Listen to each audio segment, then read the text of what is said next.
بسم الله الرحمن الرحيم. الحمد لله وحده والصلاة والسلام على من لا نبي بعده. أما بعد، قال الله تعالى في سورة الفاطر: والذين تدعون من دونه ما يملكون من قطمير إن تدعوهم لا يسمعوا دعاءكم ولو سمعوا ما استجابوا لكم ويوم القيامة يكفرون بشرككم. معزز سامعین اکرام، آج کا یہ خطبہ جمعہ توحید کے متعلق تھا، اور یہ بات آپ کو معلوم ہونی چاہیے کہ توحید اسلام کا ایک اہم رکن ہے۔ توحید کی بہت اہمیت ہے۔ جتنے بھی انبیاء کرام اس دنیا میں تشریف لائے وہ توحید بیان کرتے رہے۔ اسی طرح میں نے آپ کے سامنے سورۃ الفاطر کی آیت نمبر 14 بیان کی، اور 22واں پارہ ہے۔ اللہ سبحانہ و تعالیٰ کا فرمان ہے: والذین تدعون من دونہ، کہ جنہیں تم اللہ تعالیٰ کے علاوہ پکارتے ہو، وہ کھجور کی جو گٹھلی ہوتی ہے اس کے اوپر ایک جلی سی ہوتی ہے، اس کے بھی مالک نہیں ہیں۔ اگر وہ تمہاری پکار کو والذین تدعون من دونہ ما یملکون من قطمیر، اس کے بھی مالک نہیں ہیں۔ ان تدعوہم، اگر تم انہیں پکارو تو وہ تمہاری پکار کو سن نہیں سکتے، اور بالفرض اللہ سبحانہ تعالیٰ فرماتے ہیں اگر وہ سن لے تو تمہاری اس پکار کا جواب نہیں دے سکتے، اور قیامت والے دن تمہارے اس شرک کا انکار کر دیں گے۔ اس سے پتہ چلا پیارے بھائیوں کہ وہ فرشتوں کو بھی پکارا جاتا تھا، جنوں کو بھی پکارا جاتا تھا، اسی طرح شیاطین کو اور صالحین کو، ان کو بھی پکارا جاتا تھا۔ اسی طرح پیارے بھائیوں آگے چلتے ہیں، سورۃ نحل 14واں پارہ اور آیت نمبر 20 اور 21: والذین یدعون من دون اللہ لا یخلقون شیئا وہم یخلقون، کہ جنہیں تم اللہ تعالیٰ کے علاوہ پکارتے ہو وہ کسی چیز کو پیدا نہیں کر سکتے بلکہ وہ خود پیدا کیے گئے۔ آج انشاءاللہ آپ کو قرآن کریم کی سیر کرائیں گے۔ اللہ کرے کہ ہم قرآن کریم ترجمے کے ساتھ پڑھیں۔ اصل میں ہم ترجمے کے ساتھ پڑھتے نہیں، تبھی ہمیں بات توحید کی سمجھ نہیں آ رہی۔ توحید کیا ہے، توحید کی کتنی اقسام ہے، شرک کیا ہے، شرک اصغر کیا ہے، شرک اکبر کیا ہے، تو وہ کسی چیز کو پیدا نہیں کر سکتے۔ آگے کیا فرمایا کہ اموات غیر احیان، کہ وہ مردے ہیں، زندہ نہیں۔ اللہ تعالیٰ کہتے ہیں مردے ہیں۔ وما یشعرون ایان یبعثون، اور انہیں اس بات کا بھی شعور نہیں ہے کہ وہ کب اٹھائے جائیں گے۔ ان کو تو پتہ ہی نہیں ہے کہ قیامت کب آئے گی، ہم قبروں سے اٹھیں گے، اور ہم جا کر ان کو پکارتے ہیں۔ الہکم الہ واحد، تمہارا سب کا الہ ایک اللہ ہے میرے بھائی۔ اسی طرح پیارے بھائی آگے چلتے ہیں، سورۃ انعام 8واں پارہ اور آیت نمبر 162۔ اللہ سبحانہ وتعالیٰ نبی صلی اللہ علیہ وسلم سے کہلوا رہے ہیں: قل ان صلاتی و نسکی و محیای و مماتی للہ رب العالمین، کہ اے پیغمبر اعلان کر دیجئے میری نماز، میری قربانی، میرا جینا، میرا مرنا کس کے لیے؟ اللہ کے لیے۔ قل ان الصلاۃ، میری نماز، اور نماز میں جتنی چیزیں بھی ہیں، نماز میں رکوع ہے، نماز میں قیام ہے، نماز میں سجدہ ہے، اور یہ تینوں چیزیں ہم مزارات پر اور درگاہوں پر اور درباروں پر جا کر کرتے ہیں۔ یقین کیجیے خود دیکھنے میں آیا، جا کے ایسے کھڑے ہوتے ہیں ہاتھ باندھ کر جیسے انسان نماز پڑھ رہا ہو، ڈرتے ہیں کہ یہ جو اندر مدفون ہے پتہ نہیں کیا کر دے گا، اور اسی طرح جا کے جب بوسہ دیتے ہیں، یہ رکوع کی شکل ہے، اور اسی طرح وہاں پہ سجدے کرتے ہیں، اور اسی طرح وہاں پہ جا کر بکرے اور مرغے جا کر ذبح کرتے ہیں۔ رسول اللہ صلی اللہ علیہ وسلم نے کیا فرمایا کہ لعن اللہ من ذبح لغیر اللہ، کہ اللہ تعالیٰ کی اس پر لعنت ہو جو کیا کرتا ہے، جو غیر اللہ کے لیے ذبح کرتا ہے۔ اور اللہ تعالیٰ کیا فرماتا ہے کہ نبی صلی اللہ علیہ وسلم کہہ دیجئے قل ان صلاتی و نسکی و محیای و مماتی، کہ میرا جینا مرنا سب کس کے لیے؟ اللہ کے لیے۔ پیارے بھائیو سورۃ فاتحہ آپ پڑھتے ہیں ماشاءاللہ، سب سے عظیم سورت ہے قرآن کریم میں کی، اور آپ ہر نماز کی وہ رکن اس میں پڑھتے ہیں، رکعت میں پڑھتے ہیں، خواہ وہ فرض ہو، خواہ وہ نفل ہو، خواہ وہ وتر ہو، اور اس کے بعد نماز نہیں، اس کے بغیر نماز نہیں ہے۔ اور اس میں ہم اللہ تعالیٰ کے ساتھ کیا وعدہ کرتے ہیں؟ ایاک نعبد و ایاک نستعین، اے اللہ ہم تیری ہی عبادت کرتے ہیں، بھی نہیں، یہ بھی کا لفظ نکالنا ہے، بھی کا لفظ جو ہے نکالنا ہے، اللہ ہی کی عبادت کرتے ہیں اور اسی سے مدد چاہتے ہیں، کیونکہ اللہ تعالیٰ یہ ہمارا مشکل کشا ہے۔ پیارے بھائیو یاد رکھیے، موت توحید کا زبردست اعلان ہے کہ جسے موت آ جائے وہ مشکل کشا نہیں ہو سکتا، جسے موت آ جائے وہ حاجت روا نہیں ہو سکتا، جسے موت آ جائے وہ غوث اعظم نہیں ہو سکتا، جسے موت آ جائے وہ غریب نواز نہیں ہو سکتا، جسے موت آ جائے وہ گنج بخش نہیں ہو سکتا، جسے موت آ جائے وہ بگڑی بنانے والا نہیں ہو سکتا۔ موت جو آ گئی وہ تو قبر میں چلا گیا۔ اب کسی کو اولاد چاہیے، کسی کو رزق چاہیے، کسی کو شفا چاہیے، کون دے گا؟ اور ہم جا کر انہی سے جو ہے وہ مانگتے ہیں قبر والوں سے۔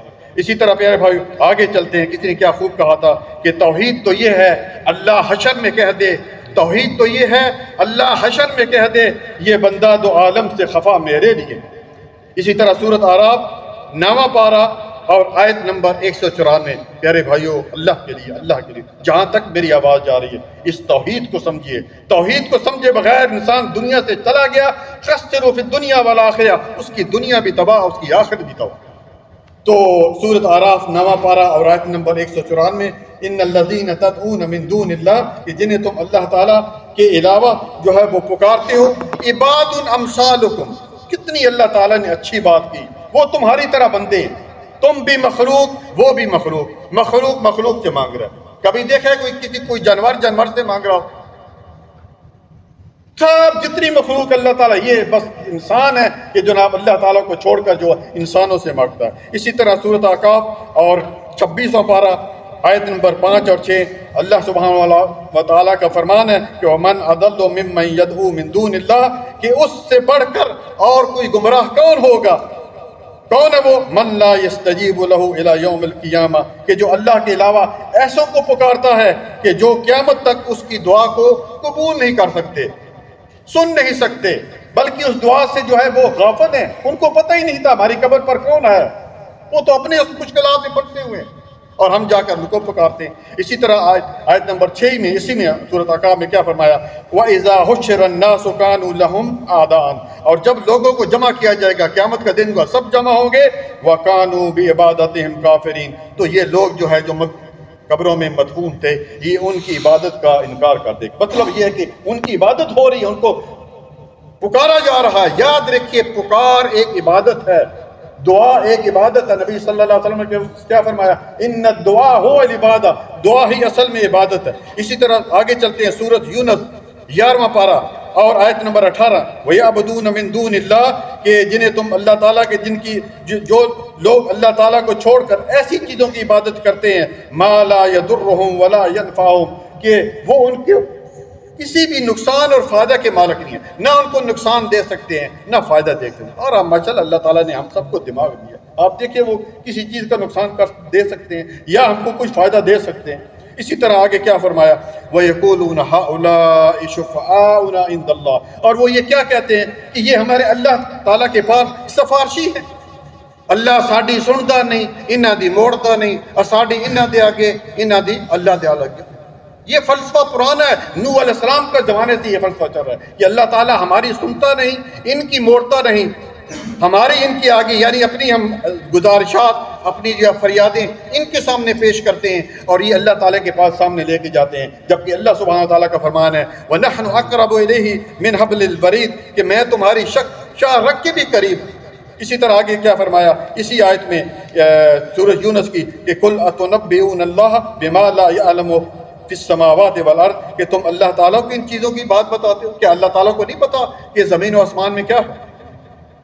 اسی طرح پیارے بھائیوں جو ہے اور تھوڑی سی باتیں وہ یہ ہیں کہ جتنے بھی نبی آئے اعبدوا اللہ ما لکم الہ من غیرہ، کہ وہ یہی بات کرتے ہیں کہ ایک اللہ تعالیٰ کی عبادت کرو۔ جتنے بھی نبی آئے ہیں قرآن کریم میں جتنے بھی نبیوں کا ذکر ہے انہوں نے سب سے پہلی دعوت توحید دی کہ ایک اللہ تعالیٰ کی عبادت کرو۔ اسی طرح سورۃ ذاریات آیت نمبر 55 میں کیا فرمایا؟ وما خلقت الجن والانس الا لیعبدون، ہم نے انسانوں اور جنوں کو محض اس لیے پیدا کیا کہ وہ میری عبادت کریں۔ اسی طرح سورۃ نحل آیت نمبر 36 میں کیا فرمایا؟ وَلَقَدْ بَعَثْنَا فِي كُلِّ أُمَّةٍ رَسُولًا أَنِ اعْبُدُوا اللَّهَ وَاجْتَنِبُوا الطَّاغُوتَ، ہم نے ہر امت میں ایک رسول بھیجا، اس کی سب سے پہلی دعوت یہ تھی کہ ایک اللہ تعالیٰ کی عبادت کرو۔ اور سورۃ لقمان کے بارے سورۃ لقمان جو ہے اس میں لقمان علیہ السلام اپنے بچے کو کیا نصیحت کر رہے ہیں، کیا وصیت کر رہے ہیں کہ یا بنی لا تشرک باللہ، کہ اے میرے بچے اللہ تعالیٰ کے ساتھ کسی کو شریک نہ ٹھہرانا، کہ شرک بہت بڑا ظلم اور بہت بڑا گناہ ہے۔ اسی طرح نبی صلی اللہ علیہ وسلم سے پوچھا گیا، بخاری کی روایت ہے، یا رسول اللہ ای ذنب آدم، کہ سب سے بڑا گناہ کون سا ہے؟ فرمایا ان تجعل اللہ ندا وہو خلقک، کہ سب سے بڑا گناہ یہ ہے کہ تو اللہ تعالیٰ کے ساتھ کسی کو پکارے حالانکہ اللہ تعالیٰ نے تجھے پیدا کیا۔ اور نبی صلی اللہ علیہ وسلم نے فرمایا، بخاری کی روایت ہے، 7 بڑے بڑے موبقات ہلاک کر دینے والے گناہوں کا ذکر کیا، ان میں سر فہرست یہ گناہ تھا کہ اللہ تعالیٰ کے ساتھ کسی کو شریک نہ ٹھہراؤ۔ اور اللہ تعالیٰ نے قرآن کریم سورۃ مومن آیت نمبر 7 میں کیا فرمایا؟ ادعونی استجب لکم، تمہارے رب کا فرمان ہے مجھے پکارو میں تمہاری پکار کو سنتا ہوں۔ اس لیے پیارے بھائیوں جو ہے وہ ایک اللہ تعالیٰ کو پکارنا چاہیے۔ اور آخری بات کر کے بات کو ختم کروں گا، نبی صلی اللہ علیہ وسلم جو ہے جب معراج پر گئے، آپ سب لوگ جانتے ہیں، مسلم شریف کی روایت ہے 1173 غالباً، تو اللہ سبحانہ و تعالیٰ نے انہیں جو ہے وہ 3 تحفے دیے تھے، 3 تحفے یاد رکھیے۔ پہلا نماز کا تحفہ، جو کہ پہلے 50 تھی اور پھر کم ہوتے ہوتے کتنی ہو گئی؟ 5 نمازیں، تو 5 نمازوں کی پابندی کرنی ہے۔ دوسرا تحفہ دیا تھا کہ سورۃ البقرہ کی آخری آیات، آمن الرسول بما انزل، اس سے لے کر آخر تک بڑی عظیم آیات ہے، یہ پڑھ کر سویا کریں، اور اس کی اور بھی بڑی فضیلت ہے، کبھی انشاءاللہ بیان کروں گا۔ اور تیسرا تحفہ یہ دیا، اللہ تعالیٰ نے وعدہ کیا کہ جس شخص کی موت اس حالت میں آئی کہ میرے ساتھ کسی کو شریک نہیں ٹھہراتا تھا، یعنی شرک کی حالت میں وہ نہیں مرا، تو میں اس کی مغفرت کر دوں گا۔ اللہ تعالیٰ سے دعا ہے اللہ تعالیٰ ہمیں شرک جیسے بڑے گناہ سے بچنے کی توفیق عطا فرمائے۔ وآخر دعوانا ان الحمد للہ رب العالمین، جزاکم اللہ خیرا، بارک اللہ فیک۔